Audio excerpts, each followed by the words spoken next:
Students and grades, when you're talking about those two, it will draw a crowd, especially from concerned parents and teachers. That's what happened tonight as Virginia Beach schools discussed grading practices. 10 on your side's Liz Palka joins us live outside Princess Anne Middle School, where a forum was held tonight. And Liz, what do people have to say there? Anita, some parents do not agree with current grading policies at some Virginia Beach schools, and they shared that tonight. This is as the school division is taking a look at grading policies at the middle school and high school level.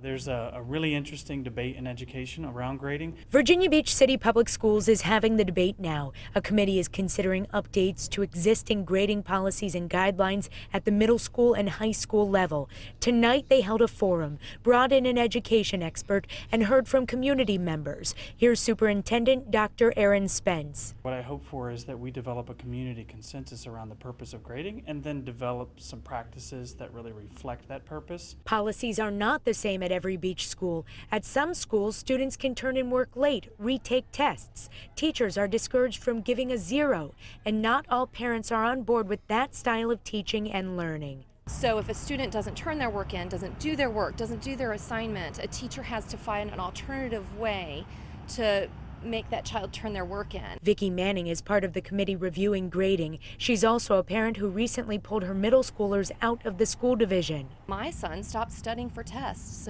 He was playing the system. He figured it out. Questions and concerns were read aloud tonight. How will this not lead to grade inflation?